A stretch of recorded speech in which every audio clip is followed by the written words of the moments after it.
You're listening to the Intrepid radio program with Scotty Roberts. Intelligent talk. Happy Thursday evening, folks. This is Scotty Roberts. Welcome to my show, the Intrepid radio program, right here on the Odyssey Radio Network.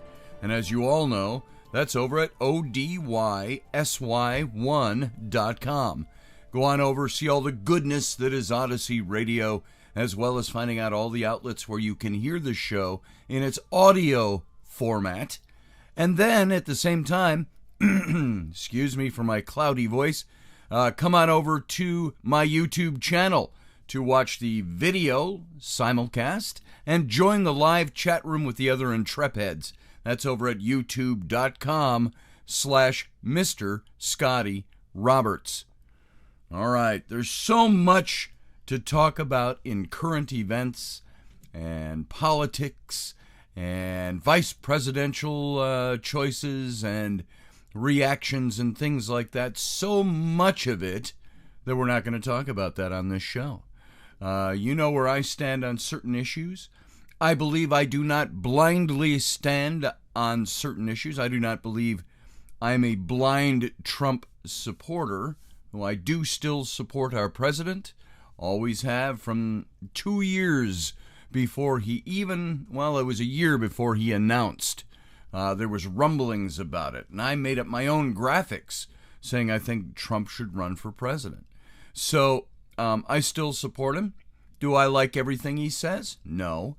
Do I think that he is a typical average guy? While still being a multi-billionaire? Yeah, I believe he's a typical guy. I also believe that he has the best interests of this country, excuse me, of this country in mind when he took office. I don't think he is out to make the rich richer. If he had it his way, he'd make everybody richer. And so he's working on that. That's my basic philosophy, if you want to find out where I stand. And I do not, for those of you who maybe don't like Trump and are in the habit of, oh, I got to not listen to that person or follow that person, or I must defriend them, type of people, if you are that anti-Trump, I'm going to say throw your closed-mindedness aside. I think I have a pretty good intellectual reason for supporting the President of the United States.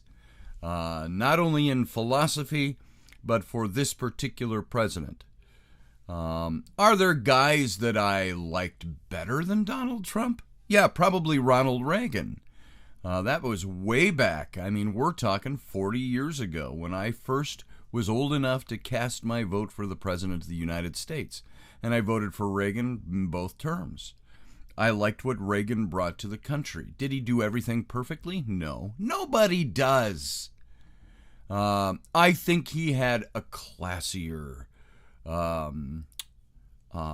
aura about him. Donald Trump, down to earth and dirty. And I don't care. Doesn't matter to me. I want to see what they accomplish. I'm tired of the rhetoric. I'm tired of the, we're going to fight for you. And they say the same thing 4 years later when they're trying to get your vote. And then 4 years later, and 4 years later, pretty soon it's 4 decades later, and they really haven't accomplished much because it's political rhetoric. Folks, open your eyes to what is political rhetoric versus what is honesty, to what are facts, what are evidence. As my favorite quote from John Adams, remember what he said when he was talking about facts and evidence?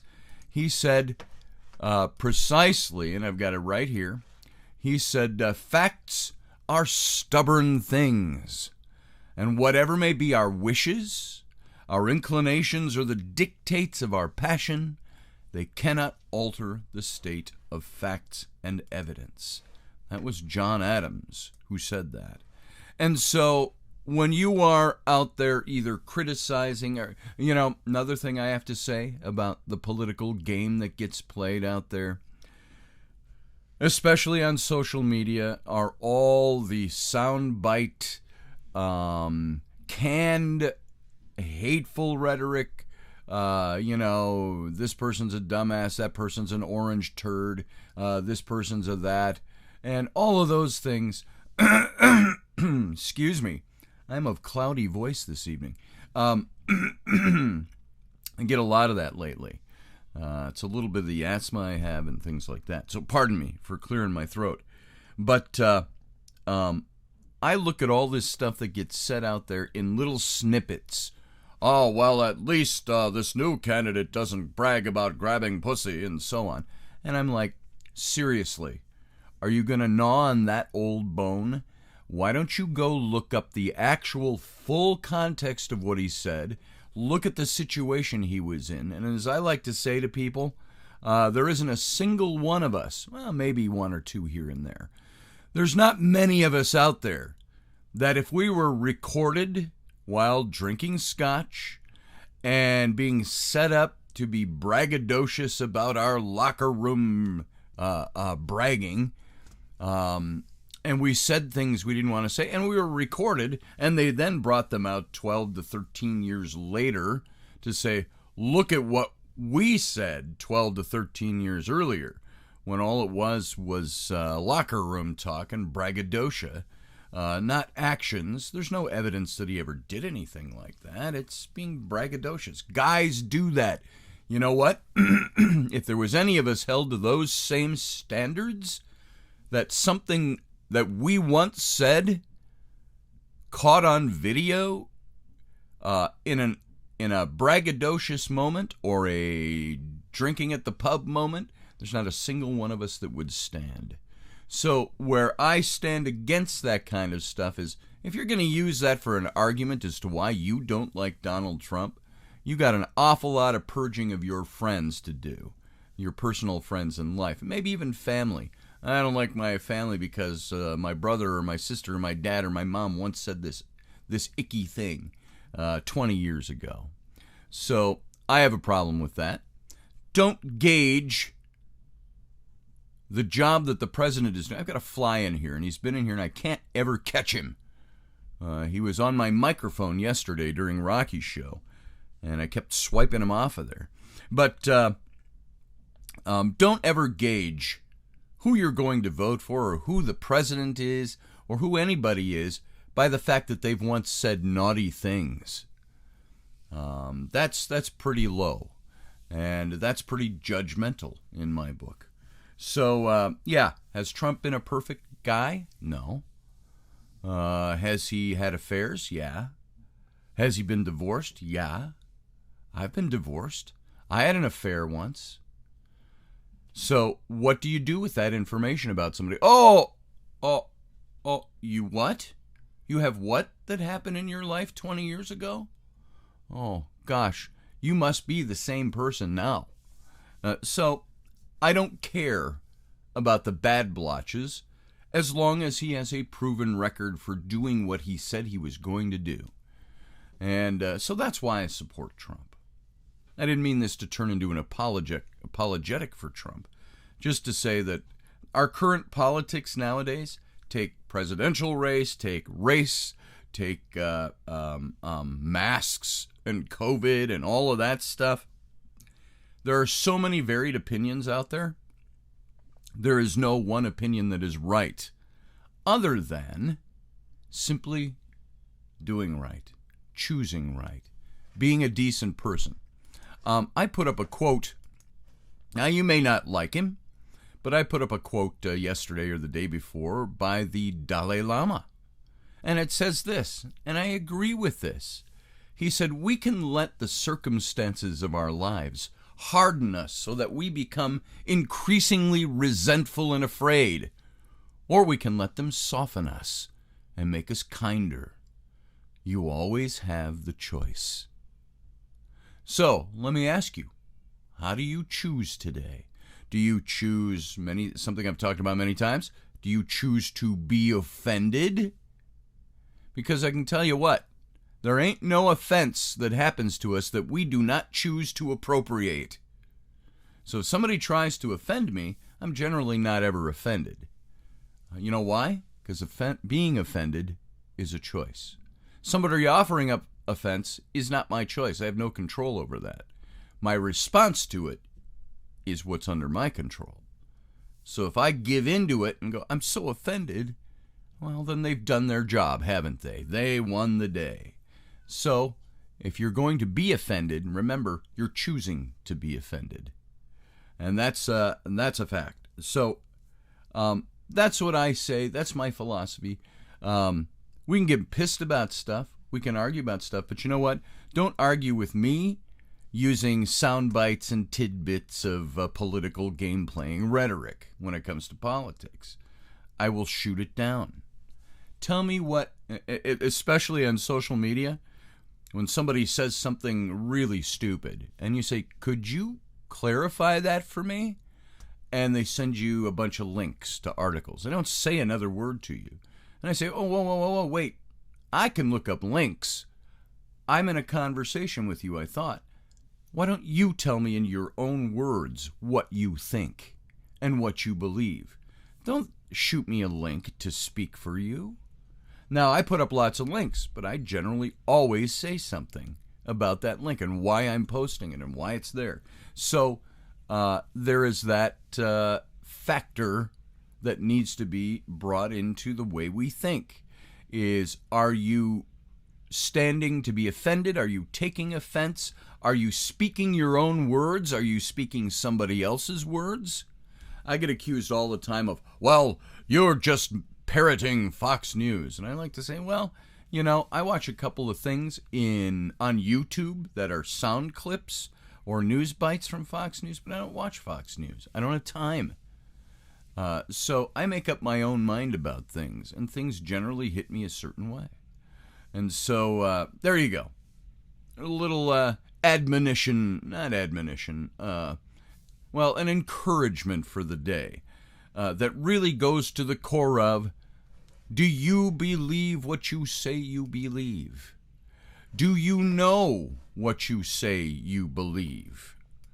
Do you, I don't know, get into arguments with people or get offended over things that you don't really know if you believe them when it boils down to it, because you're parroting some little soundbite somewhere. Oh, that sounds really good. I think I'll put that up, or I think I'll express that. When if it came to a life or death and you had to describe the details of why you said that or repeated that, you wouldn't be able to do that.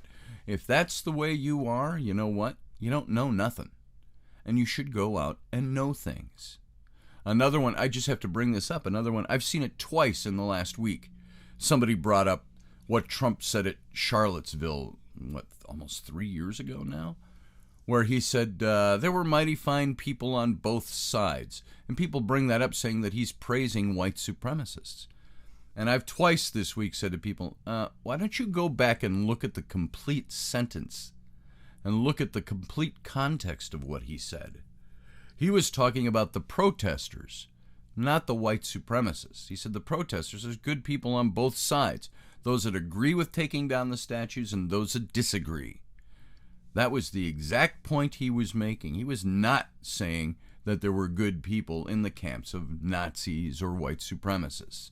Go back and look at it. So those are the kinds of things where I say, if you're holding these things against the current sitting president, go back and find out what you think you know and find out if it is so. I didn't do a lot of that with Obama either. I made mistakes sometimes. And I came out and I said I always disagreed with the political ideology and the agenda of Barack Obama. However, I always respected the office. I never called him names. I even said he's probably a decent man deep down under, despite what I disagree with on his political ideologies. I'd love to go have a couple of pints with him and arm wrestle him for the tab. So there you go. Folks, that's all I'm saying. We've got a lot of issues out there. You can number on one hand the big major issues that are always out there these days over the last few months. And make sure that if you're going to take a stance on something, that you know what the hell you're talking about and why you are taking a particular stance. Now, everybody's free to like or dislike in politics whomever they'd like. But keep in mind that promoting dislike of that person, you should have your ducks in a row and know what you're talking about. That's it. That's all I got to say about politics, and we're 15 minutes into the show. I just wanted to break up a little bit of doing the same thing, because this series we're in is so dark, and it has its fun moments, its exciting moments, but it's dark. It really cuts us to the heart. These issues of Native American history, of the taking of the American West. There's a lot of tragedy there. There's a lot of good and bad on both sides. There were fine people on both sides of the issue, to quote President Trump. And so you couldn't go out and say, you mean you were okay with the soldiers that were killing women and children? No. I'm saying that there were people in those ranks that stood against doing that. There were men who fought for the Native Americans. There were also men who lost their reputations and their positions because they stood against the governmental line. So we see with the killing, with the loss of life, with the stealing, with the lying, we see a lot of darkness in this history. But keep in mind, history itself is amoral. It doesn't have a moral compass. History is just facts and evidence. The things we interpret from history, the actions of people, they can hit us in the heart sometimes. And there are things we should learn from the facts and evidence of history to say this is how we do not behave. Now, big question. Had the United States not acted the way it did in the taking of the American West, would we be a nation that is sea to shining sea? Would we be a superpower today? No, we wouldn't, because we wouldn't own the continent. We own the continent now because we did what our empire builders did, especially back in the 19th and the 18th centuries. That was the paradigm of the day. We built an empire from sea to shining sea, but in the process we hurt people. And so it's good for us to know that history. I'm going to move on from that. That can become a philosophical quagmire to start talking about that. But let's move on, because last night we ended with the capitulation, the surrender of Chief Joseph and the Nez Perce.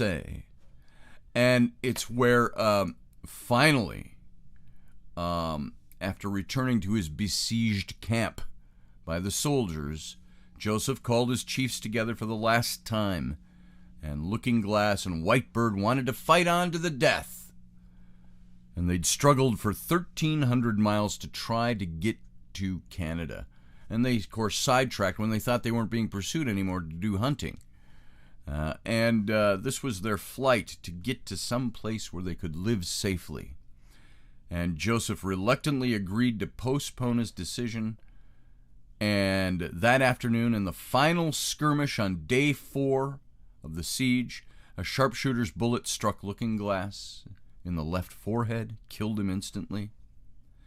On the 5th day, Joseph said, I want to parley with General Miles and give up my gun. He also made an eloquent surrender speech, which we closed with last night, that ended with those very famous lines that will ring through history. He said, I am tired. My heart is sick and sad. From where the sun now stands, I will fight no more forever. And these are the words as they are recorded for all history in the U.S. Secretary of War's papers in 1877 of that same year. And just as the falling action here after dark, while the surrender arrangements were underway, Whitebird and a band of unyielding warriors crept through the ravines in small groups and started running on foot for the Canadian border. This is the desperation. At night, they've given their guns away. They slip away at night and they start making as fast as they can for the Canadian border. On the second day they were across, and on the third day they saw mounted Indians in the distance. One approaching Indian made a sign, "What Indians are you?" "Nez Perce," they replied, and asked, "Who are you?" "Sioux," was the answer. The next day, Sitting Bull took the fugitive Nez Perce into his Canadian village. And for Chief Joseph and the others, however, there was to be absolutely no freedom. Instead of conducting them to Lapwai Reservation as Bearcoat Miles had promised, the Army shipped them like cattle to Fort Leavenworth, Kansas. There on a swampy bottomland they were confined as prisoners of war. And after almost 100 died, they were transferred to a barren plain in the Indian Territory. As had happened to the Modocs, the Nez Perce sickened and died of malaria and heartbreak. Like I said, this is a tough story. All of this is. Bureaucrats and Christian gentlemen visited them frequently, uttering words of sympathy and writing endless reports to various organizations, and Joseph was allowed to visit Washington, D.C., where he met all the great chiefs of government. "They all say they are my friends," Joseph said, "and that I shall have justice. But while their mouths all talk right, I do not understand why nothing is done for my people." It's all talk. It's like our elections, folks. It's all a bunch of yammering and promises, and then you look back over scores of elections and find out nothing actually gets done. It's platitudes. Chief Joseph went on and said, "Joseph Miles promised that we might return to our own country. I believed General Miles, or I never would have surrendered." He said he believed Miles' word, otherwise he never would have given up. He then made an impassioned appeal for justice. He said this, "I have heard talk and talk, but nothing is done. Good words do not last long unless they amount to something. Words do not pay for my dead people. They do not pay for my country, now overrun by white men. Good words will not give my people good health and stop them from dying. Good words will not get my people a home where they can live in peace and take care of themselves. I'm tired of talk that comes to nothing. It makes my heart sick when I remember all the good words and broken promises. You might as well expect the rivers to run backward as that any man who was born a free man should be contented when penned up and denied liberty to go where he pleases. I have asked some of the great white chiefs where they get their authority to say to the Indian that he shall not stay in one place while he sees white men going where they please. They can't tell me that. They can't answer that question. Let me be a free man, free to travel, free to stop, free to work, free to trade where I choose, free to choose my own teachers, free to follow the religion of my fathers, free to think and talk and act for myself. And I will obey every law or submit to the penalty." And I have way overrun my time in this first segment. So we'll be back. Sit tight.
Hey gang, welcome back after that break. This is Scotty Roberts. You're listening to my program, the Intrepid radio program, right here on the Odyssey Radio Network. That's ODYSY1.com. Come on over and see all the goodness that is Odyssey Radio. And at the same time, you can come over and join the live chat room and see the video simulcast of this program on my YouTube channel. That's youtube.com/Mr. Scotty Roberts. Now, we left off, we were talking about how Chief Joseph had gone to Washington, and he gave his impassioned speech there. And he ended by saying, "Let me be a free man, free to travel, free to stop, free to work, free to trade where I choose, free to choose my own teachers, free to follow the religion of my fathers, free to think and talk and act for myself, and I will obey every law or submit to the penalty." But no one listened. They heard his words. They didn't listen. They didn't do anything. They sent Joseph back to Indian Territory, and there he remained until 1885. And in that year, only 287 captive Nez Perce were still alive. Most of them were too young to remember their previous life in freedom up in Washington State, what is now Washington State, or they were too old and sick or broken in spirit to threaten the mighty power of the United States. Some of the survivors were permitted to return to their people's reservation at Lapwai. Chief Joseph and about 150 others were considered too dangerous to be penned up with their other Nez Perce, whom they might influence. And so the government shipped them to Nespelem on the Colville Reservation in Washington State, and there they lived out their lives as exiles. When Joseph died on September 21st of 1904, the agency physician reported the cause of death as a broken heart. Now, as a footnote to all this, remember Lieutenant Wood, he left the Army not long after to become a lawyer and an author of satirical poems and essays, and his experiences with Chief Joseph and the Nez Perce influenced everything about his later life. He became an ardent fighter for social justice and a defender of the dispossessed. And that's the story of Chief Joseph and the Nez Perce. We're going to shift gears now, and we're going to go to what's going on with the Cheyenne. Remember the Cheyenne and the Sioux, and they all gathered together, the Arapaho, the Kiowa, all up in that Powder River country, and then the war for the Black Hills. And they were all, of course, defeated. And now we're going to talk a little bit now about how the Cheyenne, what was going on with them, the Cheyenne Exodus. And let's put a little historical context to this. In 1878, this is a year after Chief Joseph and the flight of the Nez Perce, on January 10th, resolution is introduced in the U.S. Senate that women be given a hearing on suffrage, on women's vote. This is in 1878. They didn't get the vote in the United States till 1919, by the way. July 12th of 1878, yellow fever epidemic begins in New Orleans and 4,500 people die. October 18th, Edison succeeds in subdividing the electric current, adapting it for the household use. Gas stocks fall on New York Stock Exchange. December in St. Petersburg, Russia, university students battle police and Cossacks. In Austria, Ferdinand Mannlicher, I don't even know if that's the way to say that. It looks like Mannlicher. Mannlicher. Mannlicher. Mannlicher. He invents a magazine repeating rifle. David Hughes invents the microphone. One of these babies. New York Symphony Society is founded, and Gilbert and Sullivan present the HMS Pinafore. Now, I've got a couple of quotes I want to read as well. This one comes from Ohcumgache, Little Wolf of the Northern Cheyenne, and he said, "We have been south and suffered a great deal down there. Many have died of diseases which we have no name for. Our hearts looked and longed for this country where we were born. There were only a few of us left, and we only wanted a little ground where we could live. We left our lodges standing and ran away in the night. The troops followed us. I rode out and told the troops we did not want to fight. We only wanted to go north, and if they would let us alone, we would kill no one. The only reply we got was a volley. After that, we had to fight our way, but we killed none who did not fire at us first. My brother, Dull Knife, took one half of the band and surrendered near Fort Robinson. They gave up their guns, and then the whites killed them all." That was Ohcumgache. The way to pronounce his name is Ohcumgache. Ohcumgache, Little Wolf of the Northern Cheyenne. Then we have okay, these are long names. Tamelapasame, Dull Knife, who we just mentioned was killed, or surrendered at Fort Robinson of the Northern Cheyenne. He said, "All we ask is to be allowed to live and live in peace. We bowed to the will of the Great Father and went south. There we found a Cheyenne cannot live at all. So we came home. Better it was, we thought, to die fighting than to perish of sickness. You may kill me here, but you cannot make me go back. We will not go. The only way to get us there is to come in here with clubs and knock us on the head and drag us out and take us there dead." Another quote, "I regard the Cheyenne tribe of Indians, after an acquaintance with quite a number of bands, as the finest body of that race which I have ever met." And this was Three Fingers Colonel Ranald S. Mackenzie.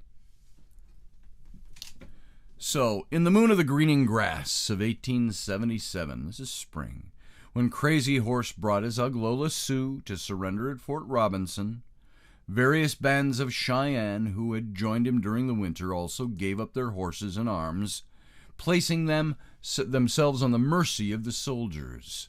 Among the Cheyenne chiefs were Little Wolf, Dull Knife, Standing Elk, and Wild Hog. Together their people numbered about 1,000.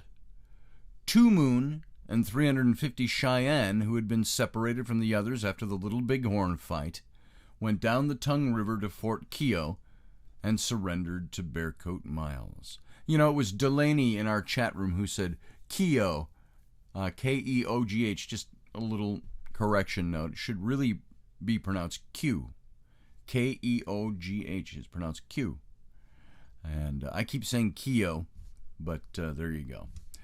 So the Cheyennes who came to Fort Robinson expected to live on the reservation with the Sioux in accordance with the Treaty of 1868, which Little Wolf and Dull Knife had actually signed. And agents from the Indian Bureau informed them, however, that the treaty committed them to live either on the Sioux reservation or on a reservation set apart for the Southern Cheyenne. Now, the agents recommended that the Northern Cheyenne be transferred to Indian Territory to live with their kinsmen, the Southern Cheyenne. "Our people did not like this talk," Wooden Legs said. "All of us wanted to stay in this country near the Black Hills, but we had one big chief, Standing Elk, who kept saying it would be better if we should go there. I think there were not as many as 10 Cheyenne in our whole tribe who agreed with him. There was a feeling that he was talking this way only to make himself a big Indian among the white people.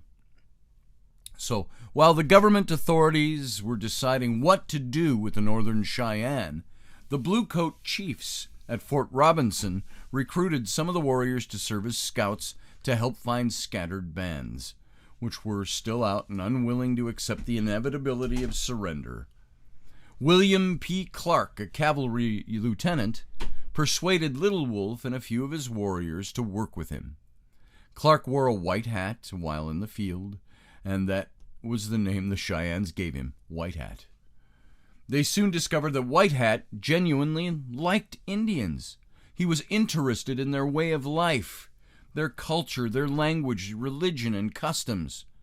And Clark later published a scholarly treatise on Indian Sign Language. So Little Wolf could have stayed on at Fort Robinson with White Hat, but when orders came from Washington for the Cheyennes to be marched overland to Indian Territory, he decided to go with his people. And before leaving, the apprehensive Cheyenne chiefs asked for a final council with 3 Stars Crook. The general tried to reassure them, telling them to go down, have a look at the Indian Territory, and if they didn't like it, they could come back north. Now, let me ask you, if you believe that, pull this leg and it'll play Jingle Bells. So, you can come back if you don't like it. Yeah, bullshit. So at least that was the way the interpreters translated Crook's words. So the Cheyenne wanted White Hat to go south with them, but the Army assigned the escort duty to Lieutenant Henry L. Lawton. He was a good man, Woodleg said, always kind to the Indians. They called Lawton the Tall White Man, and they were pleased when he let the old and sick people ride in the soldier wagons during the day and gave them army tents to sleep in at night. The Tall White Man also saw that everyone received enough bread and meat and coffee and sugar. And on the way south, they followed familiar hunting trails to them. They were keeping away from the towns, but they could see that the plains were changing. They were filling up with railroads and fences and buildings everywhere. They sighted a few small herd of buffalo and antelope, and the Tall White Man issued rifles to 30 warriors chosen by the chiefs so they could go out and hunt. There were 972 Cheyenne who started from Fort Robinson in the moon when the ponies shed. And after traveling for almost 100 sleeps, 100 days, 937 of them reached Fort Reno on the Cheyenne-Arapaho Reservation. August 5th of 1877. This is all while the story of the Nez Perce we just covered was going on. A few old people had died along the way. A few young men had slipped away to return back north. And nobody was killed, which was good. So Three Fingers Mackenzie was at Fort Reno to meet them. He took away their horses and what few weapons they had, but this time he didn't shoot their horses, promising that their agent would return them after they'd settled down to farming in their new land. He then transferred the Cheyenne to the care of the agent, John D. Miles. And after a day or so, the Southern Cheyenne invited their northern relatives to a customary tribal feast for the newcomers. And it was there that Little Wolf and Dull Knife first discovered that something was very wrong.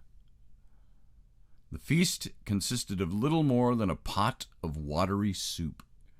This was all the Southerners had to offer. There wasn't enough to eat in this empty land. There was no wild game, no clear water to drink, and the agent did not have enough rations to feed them all. To make matters worse, the summer heat was unbearable and the air was filled with mosquitoes and flying dust. And Little Wolf went to the agent and told him they had come only to take a look at the reservation. Now, because they didn't like it, they were ready to go back north as Three Stars Crook had promised they could do. The agent replied that only the Great Father in Washington could decide when or whether the Northern Cheyenne could go back to the Black Hills country. And he promised to get more food. A beef herd was being driven up from Texas for them. Now the Texas Longhorns were scrawny, and their meat was as tough as their hides, but at least the Northern Cheyenne could now make soup as their relatives did. In late summer, the Northerners began to fall sick with shaking chills, hot fevers, and an aching of bones, and the sufferers wasted away in their misery. Our people have died, kept following one another out of this world. Little Night Wolf and Dull Knife complained to the agent and the soldier chief at Fort Reno until the Army at last sent Lieutenant Lawton, the Tall White Man, to make an inspection of the Northern Cheyenne camp. They are not getting supplies enough to prevent starvation, Lawton reported back. Many of their women and children are sick for want of food. A few articles I saw given them, they would not use themselves. They said they would take them to their children who were crying for food. The beef I saw given them was of very poor quality and would not have been considered merchantable for any use. So in other words, the rations given to the Indians by treaty were substandard and not enough. This was Lawton's report. Remember, Lawton, tall white man, was somebody who really had a sympathy in his heart for what was going on with the Indian. And so the post surgeon had no quinine to alleviate the epidemic of malaria, which was decimating the Northerners. He frequently locked up his office because he had no medicines and went away, because he did not want to be called upon by the Indians when he could do nothing for them. And that is a quote that's in the U.S. Congress, the 46th second session. And that's the Senate report. And so the tall white man called the chiefs together, not to talk to them, but to listen. "We came down on the word of General Crook," Dullknife said. "We are still strangers in this country.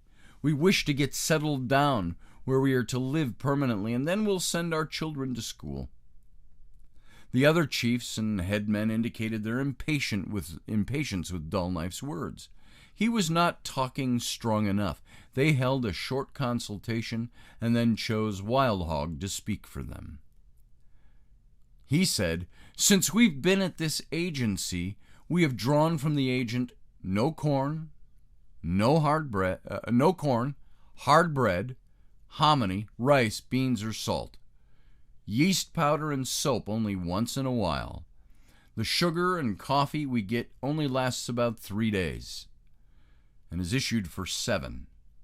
And beef about the same.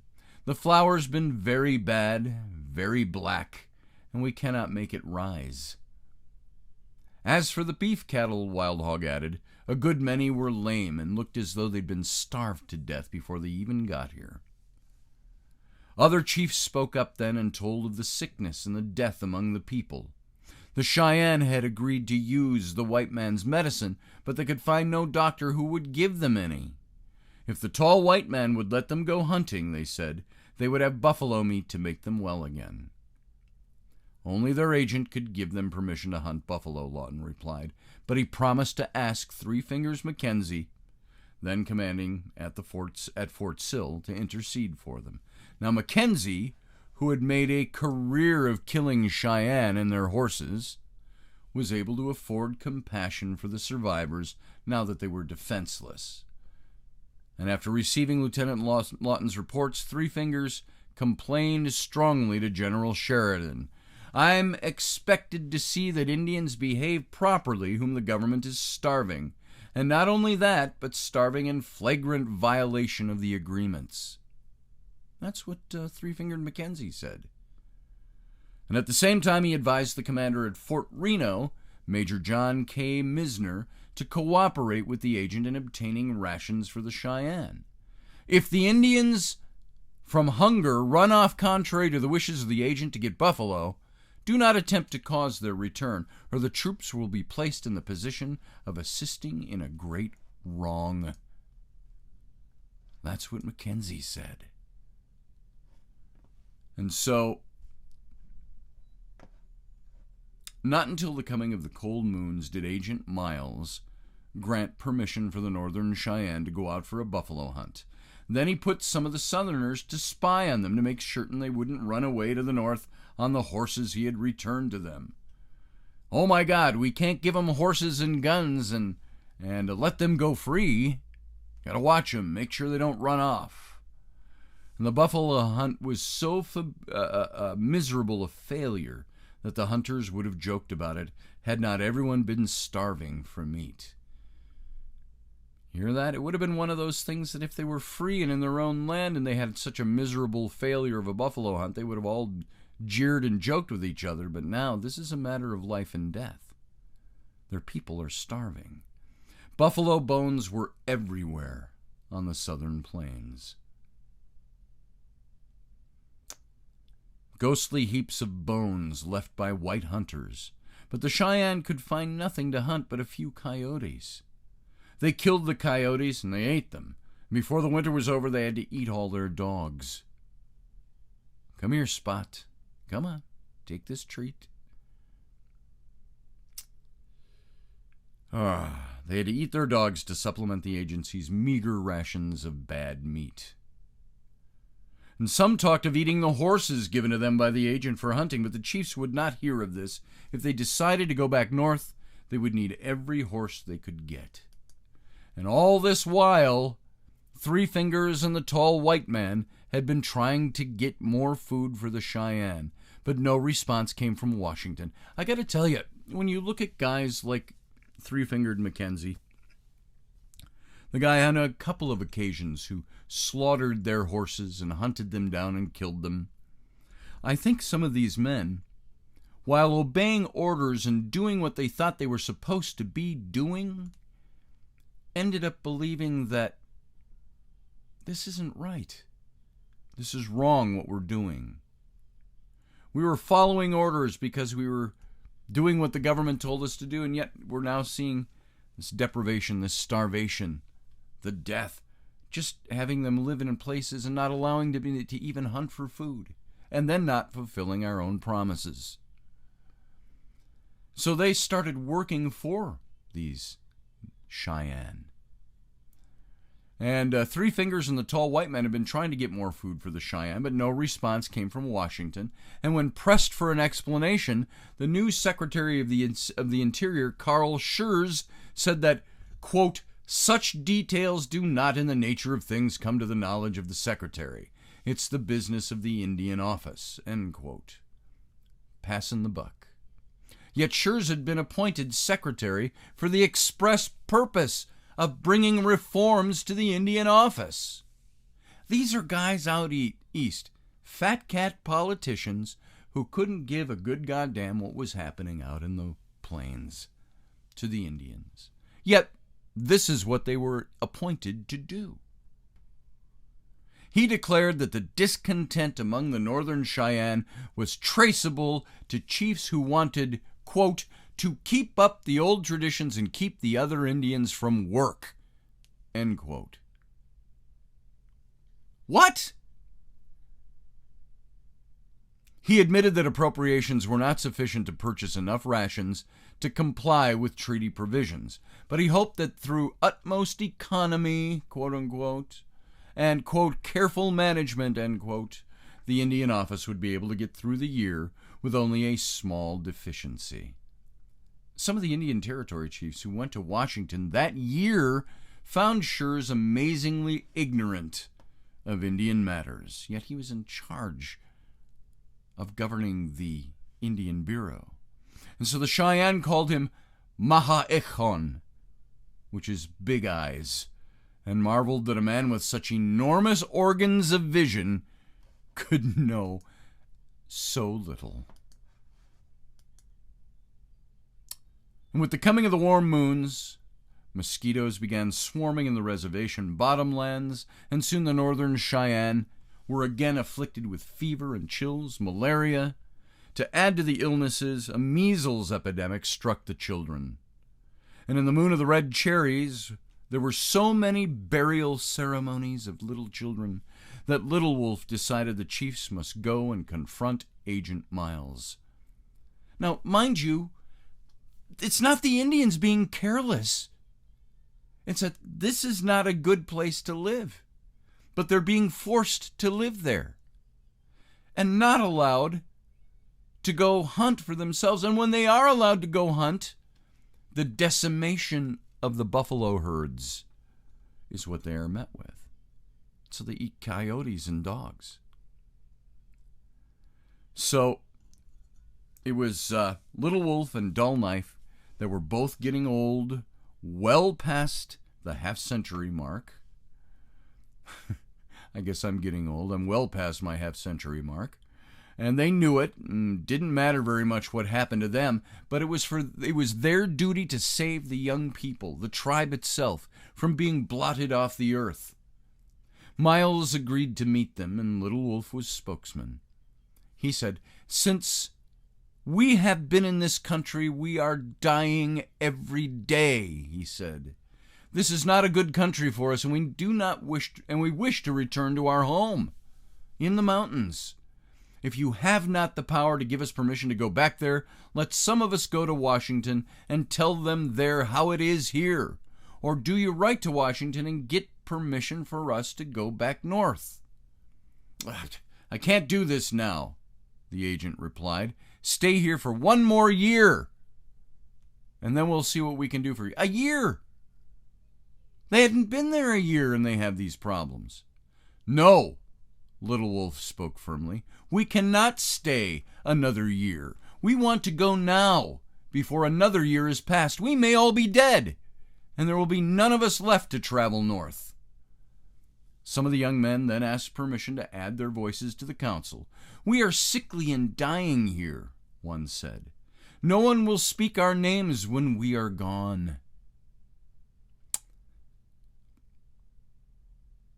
"We will go north at all hazards," another said, "and if we die in battle, our names will be remembered and cherished by all our people."